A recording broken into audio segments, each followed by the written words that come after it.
Do they get the links for this? They already sent it out. Hi everyone. There.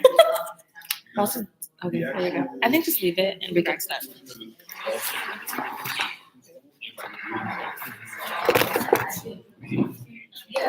I'm gonna put it Oh, it's right perfect. here. Okay. So.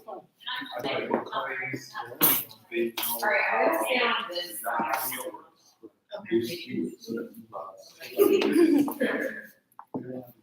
Alright, we'll get started here.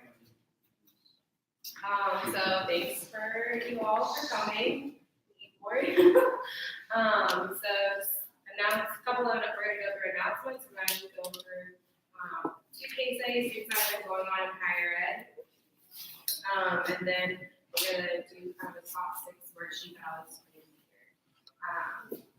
So the first thing is hope everyone had a great spring break. Moving in, I got some sweets because I know we're getting into the time where we went on spring break or if we did go on spring break, now classes are getting more involved, so I thought we got some sweets to kind of get your mind there. We'll indulge. Teacher, do you want to go to the next announcement? Or just go through all of them?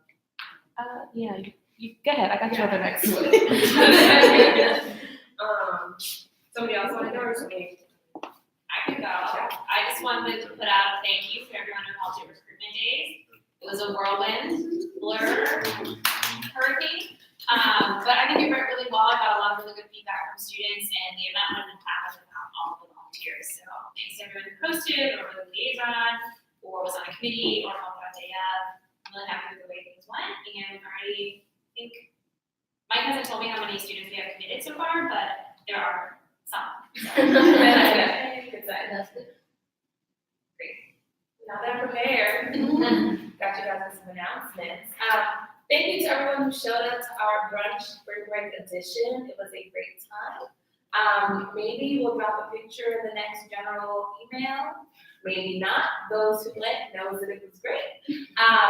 Tentatively, I'm thinking about doing a happy hour or mixer April 4th, but it really depends on interest from you guys. So it will probably be in the next email. If people show interest, then we'll host it. But I understand that this is the time of the semester where classes are really intense, and we just finished midterms. We're heading into finals, so I want to be respectful of your time and our time.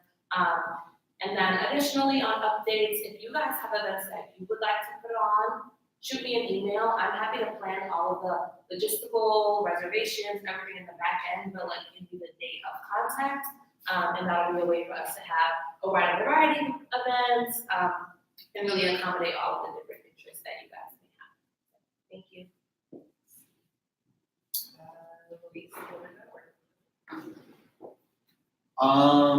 Well, so we are still just, I'm just gonna put it out there so that everybody knows about Town Hall. We don't have a date for it yet. I'm gonna give you a date, but some stuff has come up, and so we're trying to determine another date.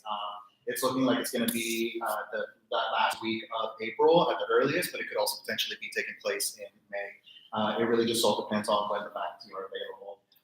But again, throwing it out there, putting it on your radar that the town hall is coming up, and it's a great opportunity for us as students in the program to be able to engage with our faculty. It's not necessarily meant to be a time for for all of for us to come and express concerns, and that's it. But also an opportunity to come and talk to our faculty about those concerns, and to try to maybe express what we feel would be alternatives that would be better, or for us to express what we like about the program and to try to maybe expand on those things. And so again, just want to put that on your radar, even though I don't have a date quite yet for you, just because I really hope that all of you can come and participate in that. So we will be sending a save the date for that as soon as we can secure the date. And that's my update for right now.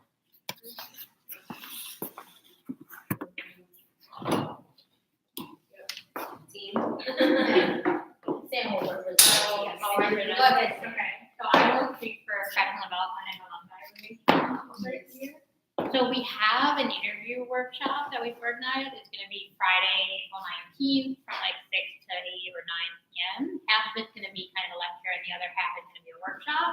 So you could talk about your specific interests, your specific resume, your background, and what you wanna go do. We will send an email out about it next week with more information. I really encourage everybody to attend because everybody's gonna have to interview at some point in higher ed, so you should all attend. But we will send out an email next week with the date, location, and more information. Do you guys have anything to add about it? And the workshop is gonna be conducted by an NYU HESA alumni, something to keep in mind. Yeah, that's kind of where we are. So that's just some quick announcements and updates. Oh, I was gonna put you into the next. Or we're gonna just Yeah. do it up. Well, now, Jermaine is going to come up and lead us in some, 2 of the case studies. We came together as an e-board and kind of look at different things going on in higher ed. So, 2 of the ones that we selected was the admission scandal that's going on. And then, I don't know if you all got the email about Steinhardt and the issue. So we're gonna kind of read over that and we're gonna take this over. Thank you.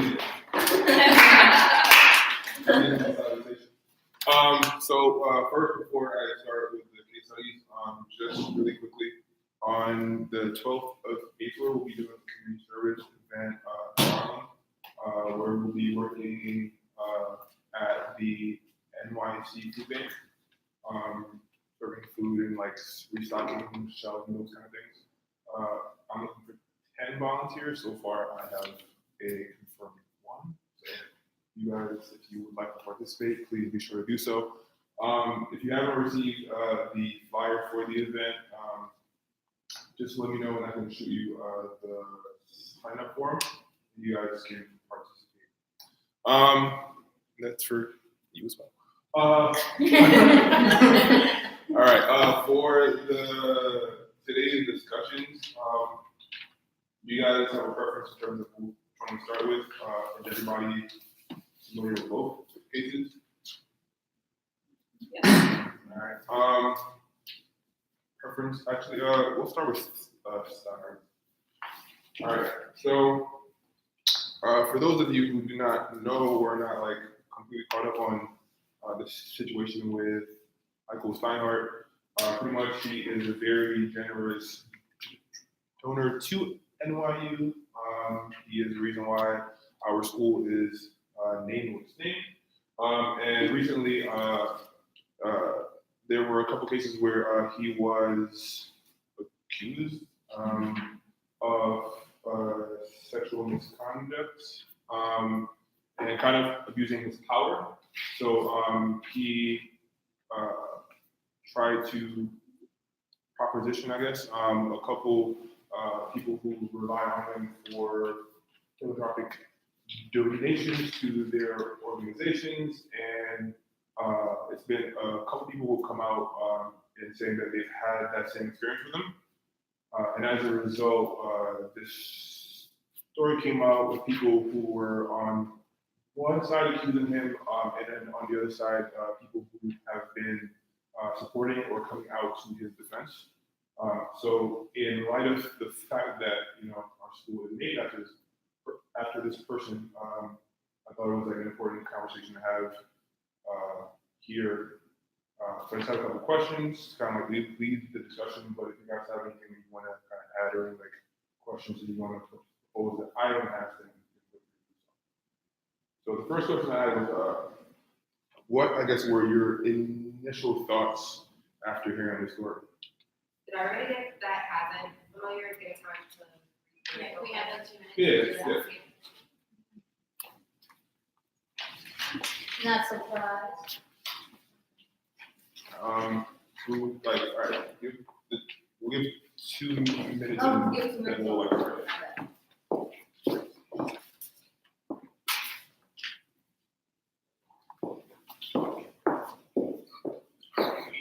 Okay.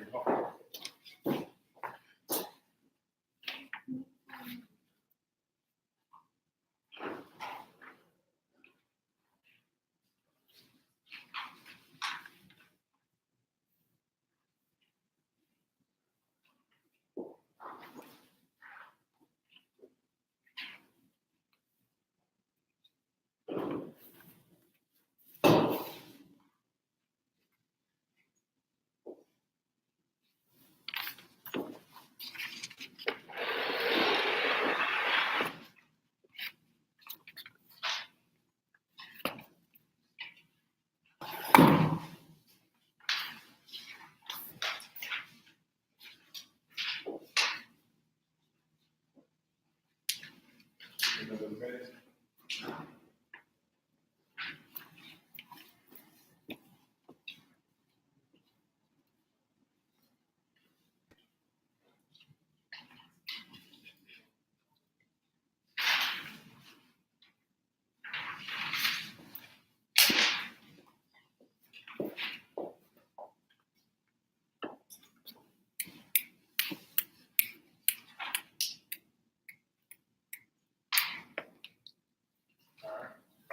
Good.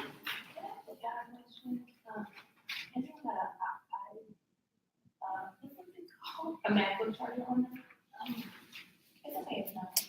That's, I don't have that. Sorry, continue.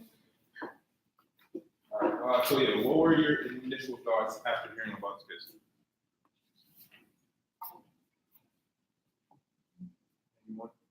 I'm not really surprised, to be honest. Well, Yeah, Yeah, I think given his age, you know, I think that he's just from a, not excusing what he's doing at all, but he's from a generation where that was just more accepted and more commonplace, that guys harass women and got away with it. So in that regard, I'm not surprised. I think it's sickening that he's like, oh, I was just kidding. You know, that he's trying to pass it off as a joke. It's something we've been talking about. I'm taking diversity right now. It's something we've been talking about is, you know, when someone says a comment like this and it's not okay, and you call them on it, they say, oh, I'm just kidding. Like, why are you so sensitive? Like, how do we have this conversation? Be like, well, it wasn't okay. It's not funny.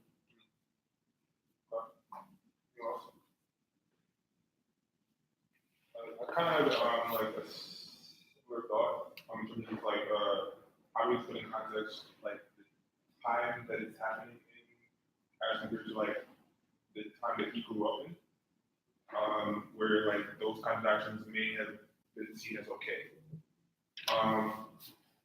In terms of that, I had a question for like the leadership.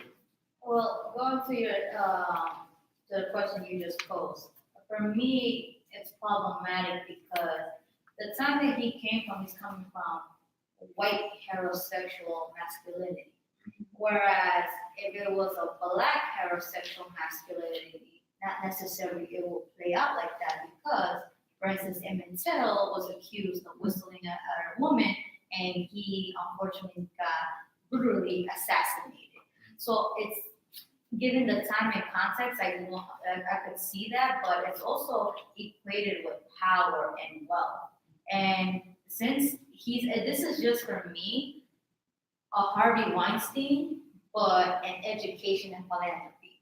And so with that being said, it's just like the fact that even he had the nerve to say it was I've never been inappropriate with a man or a woman, but the fact that he added the term man, because he's also addressing this boys club. I feel that's how I interpret it. He's like indiscreetly saying, well, this is what it was, and what are you gonna do about it? But again, it goes back with white heterosexuality and the power and privilege that comes with. Okay. So that kind of to a question that I had for like closer towards the end, but how do we hold a person accountable who they don't feel as if they're doing anything wrong, right? Because if this is the kind of way that you grew up because of who you are, right? It's what you've been told was right, either directly through like seeing people do it, or like indirectly by you doing it, and there's no one there to correct you. So how do you hold this person accountable for the actions he took if he doesn't feel as if there's anything wrong in the actions in themselves? I mean, if I'm driving a car and I can't drive, so if I'm driving and I hit you, and I think you were in the wrong, but they sent me to jail, guess what? I'm wrong because I'm in jail. So I don't think it matters whether he thinks he was wrong. I think that the people around him in society has to hold him accountable for his actions.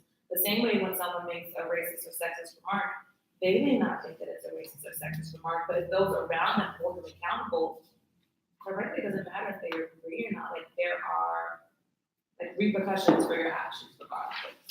And so like, I mean, I doubt this is gonna happen, but like if NYU changes its name from Steinhardt to something else, like, okay, it's not I'm gonna jumping really. ahead of the question. I'll just leave it there, I'll be right. Where we go? I mean, yeah. I mean, I guess I would add on to that, I guess pull off what is ongoing, right? Like say I'm a friend of HBCU State, are we gonna give back the millions and millions of dollars that he had then donated to school, which will affect students after current schools? Like I always think about like, you have to be, I think about idealism always is combining realism and you need to look at the realistic situation. Like this is a really old guy, never gonna change his mind, not gonna change his ways, and we wanna waste our time, kind of like everyone you can come out for saying like, of course we don't agree, of course this is not, of course this is wrong, but keep denying a lot of it, you know, it's never gonna be proven. And so I think you get to a point where you have to like look at it like NYU can say like we can be accountable for ourselves and you know make it clear that these are not our values. And I think it's a really good line. Like he has donated a lot of money to school, of course that's not okay. Just like you don't want to now turn around and hand back the hundreds of millions of dollars given to the school and that would have a really negative effect on a lot of the population. So I don't know, I think a lot about like I think accountability is saying, you know, we have to kind of separate ourselves from some of these people and acknowledge that we don't agree with them and our values are different, but also accept that like, you know, in the end, you're not gonna be like an easy solution, like not everybody's gonna be happy in the end, does that make sense? Yeah. I mean, Just to say, going off of that, if NYU's like, oh yeah, it's really bad, we condemn it, we're not gonna do anything, like, where's the bar, like, how bad does it have to be in order for NYU to be like, okay, yeah, we might lose this teacher money, but like, no, we're gonna do something. Do you know what I mean? It's like a rhetorical question. so like a question that I had along those same lines, and more so what I meant by like keeping them accountable was this idea that like you can try and hold him accountable, although if he doesn't feel as if what he was doing is wrong, he won't really ever like see it. So who are we exactly holding accountable if, like, say, as a result of what he's accused of, we say, okay, like, we're no longer going to accept this action, right? Who are we really holding accountable? Are we holding him accountable or the people who gain from what he's contributed? Right, so that kind of like goes into the other question I have is, how do you divorce the man from the cash that you would just kind of like give to all these groups, NYU included? You know, it's a question. How do you divorce the man from the cash that he's contributed to all these groups? I feel like I've been thinking about this a lot lately with like the Michael Jackson allegations and stuff. Because like, you look at that, and I don't want to like change the subject of that, but like, this man influenced every element of like pop culture and pop music. So, but like these actions still happen. So I think it's a matter of acknowledging the legacy and what this person has done, but still recognizing that the benefit, like at the end of the day, the money he donates should benefit the students. So I think it's being honest about the history, but still being able to like use these resources to people that like deserve it. That where like their education can be better. But it's So we can use the cash still as long as we say that we like we understand that he's wrong, but what we're doing with it is for the greater good. Ariel? Oh, yeah, so I have a couple thoughts. One is earlier on the last question is how do we have a conversation with someone who doesn't see that they're doing wrong? And I use this in my practice with my students because they're usually STEM students and my challenge I always pose them is like, okay, well, Galileo, everyone thought Galileo was wrong, and he was right, and then he died. And that's an extreme example of how people, as we progress in society, our views and values will shifted into one direction or the other. And using that example as a way for them to at least accept the fact that their measurement of value and morals is fluid. So they're not just restricted, like, oh, I'm never changing my thought, I'm never changing my way, because if I open a conversation that they can be okay with the idea, like, if I change my view and value, it's just a different version of myself. It's not, I'm not changing who I am.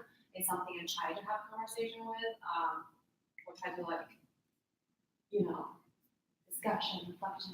And then back to the other question we were talking about, I think is, at least for me, is not too challenging to process, because like we're all human, we do something right, we do something wrong. In this case, we did something right by donating money and participating in all these like good causes, but you also did something wrong by participating in this patriarchy and being misogynistic and do all these things. So I don't necessarily think it's too difficult to separate the two, because at the end of the day, I might be really friendly and nice to you. This is a more personal example, but I may be really nice, friendly to you, but at the same time, I might still participate in the system because we live in the system. I think the accountability piece comes in, we acknowledge, so he said he's sorry, but I guess my question is, how do you unpack that? What does sorry mean? Like, what are you sorry for? What's your next step?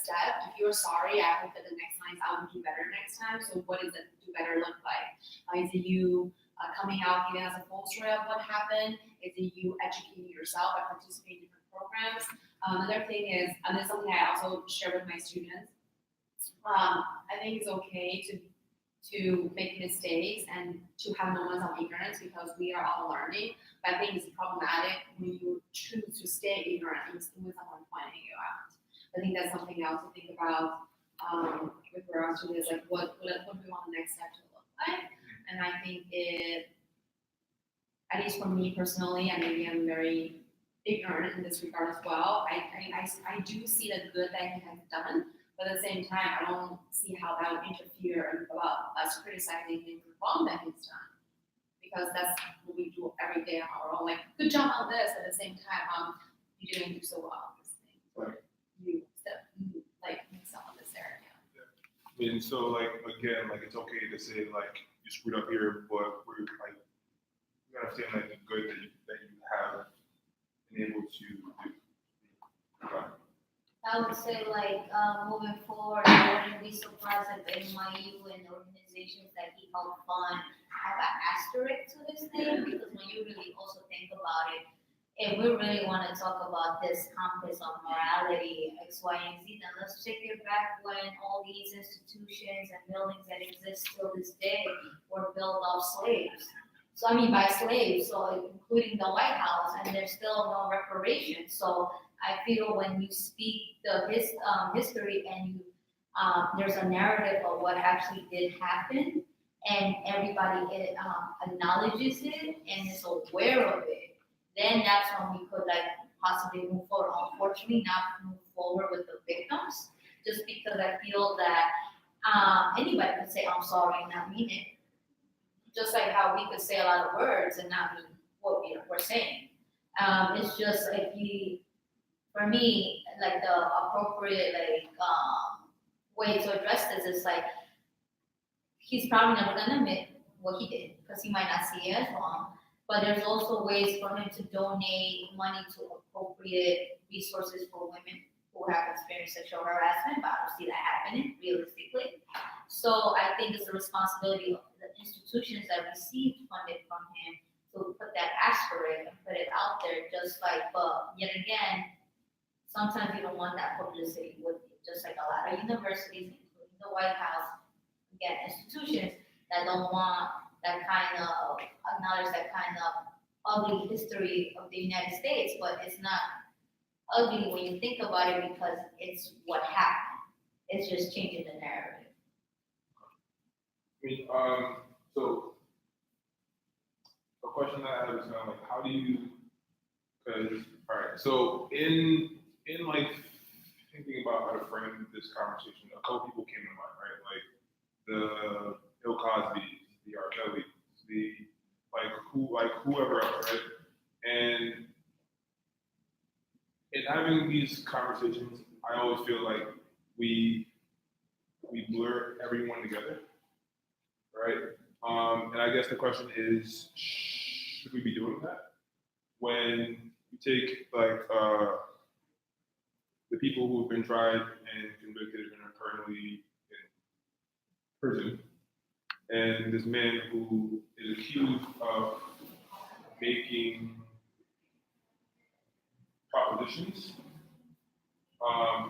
Like, are we supposed to kind of like group them all into this category, or are there grades of being nasty and gross? I think it's really easy for us, like as humans, to kind of categorize things as like black and white. So it's like you're either really, really bad or really, really good, and there's like no gradient.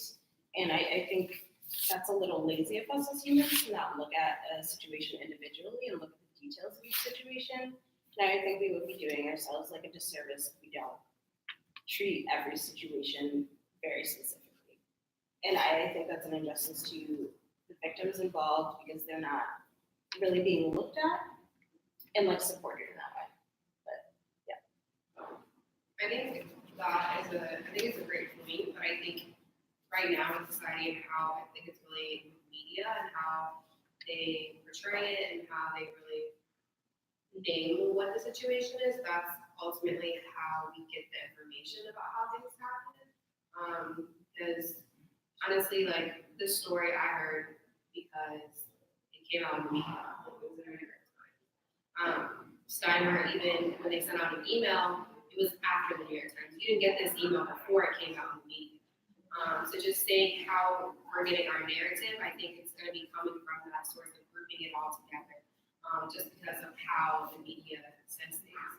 And I think it comes with the initial party and how they respond to it. So like, as in, for example, NYU and Steinhardt, they could have, maybe they didn't even know what's going on, but just saying being more proactive to letting us know. I think a lot of times, even like higher up, like how they do things, it's like you have to come together to talk about this, how we're gonna make a statement. And it's like sometimes you do need to have that statement ahead of time and let people know or like have talks about this, which they might be having. I think it's all that. I think the reason why it all gets grouped together as kind of the same thing is that whether it's a really severe incident or something that's seen as less severe, I think they're all products of society and these deeply ingrained beliefs that we don't even realize that we have. So I kind of think of like, if you look at something that's overtly sexist or overtly racist versus a microaggression, maybe microaggression isn't as bad, but those are both stemming from this environment that we live in society. So I think it can be challenging to not group them all together. They're all kind of coming from a similar or the same source. Yeah. That's a good point. I think like clarity makes our words than not theirs, but I get worrisome about playing this game of like, he only did this and it could have been like, no, they're both fucked up. Like, they're both wrong. That's not how we should be treated. So like, I get that we shouldn't overgroup or overgeneralize, but it's also like, let's not generalize because we don't want to like hurt your feelings by saying you're as bad as X. Like that is also semi-problematic. I also think that if we generalize it, we overlook intersectionality. How like the example you shared earlier, how within the different layers of your subjectivity, you're facing different precautions as well, and you're receiving different feedbacks and reactions from the public. So I think if it's put together or group incidences together, oftentimes it allows us to overlook the intersectionality and really talk about the more deeper like embedded issues. I was trying to think of an example, and it's not here in my brain. It will come back eventually, and I will share. But that's one thing. And going back to the narrative that Michelle brought, is just like lately there's been, besides Michael Steinhardt, the one prominent white heterosexual male that I heard of in the media is Harvey Weinstein. And so, but then all of a sudden there's documentaries on R. Kelly and Michael Jackson. So where are documentaries on Elvis Presley or on Michael Steinhardt? Because they're also where clearly Michael Steinhardt sexual harassment, Elvis Presley A pedophile, when you think about it, just given his history, like I'm not Elvis Presley fan, but what I've heard so far is like marrying his 14-year-old cousin and X, Y, and Z is just like, once again, perpetuating what society is accustomed of seeing is just like, how we're gonna make it racial, whereas it's just like, no, it's problematic as a whole for like the male. And I feel that gets lost in these like decision making. What gets to be seen and what gets to be heard, as of let's just keep this on the rug and keep it hush. And that is why I still go back to the point where I had doubt in why he's gonna do anything about it, because they're just gonna let it die now. That's how I feel. I have a couple questions more, but I just like kind of close on this particular one with that question. Do you feel like the school will change its name? And do you feel like it should or shouldn't?